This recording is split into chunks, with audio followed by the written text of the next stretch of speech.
All right, RFK is saying eat more saturated fat is driving the so-called health experts crazy. You may have seen recent headlines like this one saying Robert F. Kennedy urges people to eat more saturated fat. And the reality is that what he is urging people to eat are more whole unprocessed foods that happen to contain saturated fat, things like meat and eggs and dairy products and so on and so forth. And that is, quite honestly, a very different situation than where the average American gets their saturated fat from. Let's unpack some of the science around some of this stuff. Okay, as I said, we can look at this data here where it shows that the majority of saturated fats are not coming from things like beef. In fact, beef makes up a very small, only a few percentage points of where the average American gets their saturated fat. Most of the saturated fat is coming from things like desserts and processed foods and sandwiches and lasagnas and pizzas and things like that. So those are very different than whole food products like meat, milk and eggs, seafood, things of that nature. So that's something we should be mindful of. The average American gets most of their saturated fat from basically junk food, and it's likely that any statistical epidemiological relationships which show negative outcomes from saturated fat are merely a reflection of a crappy diet overall. Nutritional epidemiologic studies are not very good for determining long-term health outcomes. At best, you can do short-term studies which might show a change in biomarkers, but that does not necessarily equate to heart disease, cancer, early death, or any of those things. And the people that sort of make their living, using this data are basically failing to tell you that they're using really kind of weak data. All right, let's take a look at this paper from the Journal of American College of Cardiology. It came out in around 2020. It talks about the fact that saturated fat in these whole foods, as we talked about, are not associated with things like heart disease. I mean, it's pretty clear that whole food, natural products are generally healthy for us. And there are plenty of studies out there now that show that, whole fat dairy is fine, that meat is fine, eggs are fine. And we see these epidemiologic studies that go all over the place. They're just not very good studies. And so when we go back to very sort of first basic common sense principles, these are the foods that made humans human beings in many ways. These are the foods that we have always eaten throughout the course of time, and these recent increases in obesity and diabetes and all the other diseases that go with that are products of a modern food environment. And these are very old foods. So that's just common sense, to say the least. The heavy reliance on epidemiologic studies to drive policy or to make proclamations belies the fact that the high quality studies like the RCTs just don't support for the most part, those conclusions. This is a nice study looking at a meta-analysis of RCTs asking whether lowering saturated fat in the diet would effectively decrease incidence of cardiovascular disease. And the answer was no, it did not. This is something that people have fought about for many, many decades. Our guidelines have recommended low fat, as you guys know, since basically the 1980s.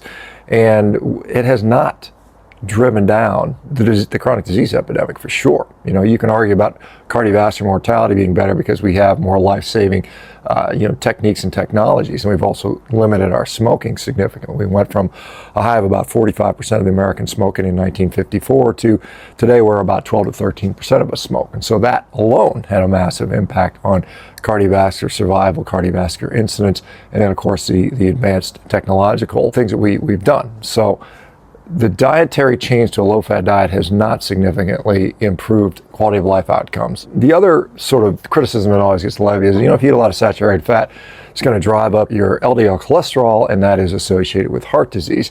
And certainly that association exists, that LDL associates with heart disease in the general population.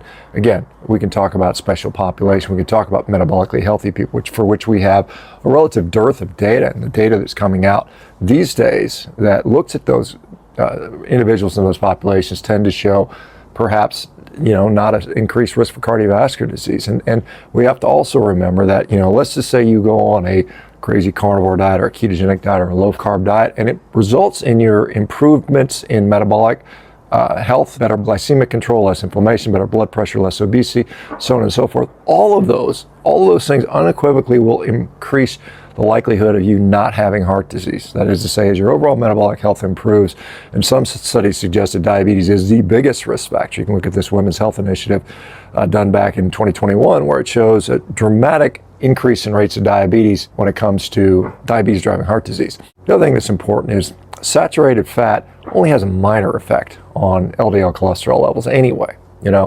and this is based on studies that look at saturated fat in the general population, the general food, in the context of, again, Twinkies and Ho-Hos and Doritos and fried food and all the crap that I don't think RFK and certainly I'm suggesting people eat. So there's significant nuance around these topics, and I think we should, listen to what he's saying and not just listen to the pundits that are media propagandists for, the big food companies, the drug manufacturers, and so on and so forth, because they would prefer that you are dependent upon them. They like customers, and so does the healthcare industry. They like having customers. It's the only way they stay in business. Think about that.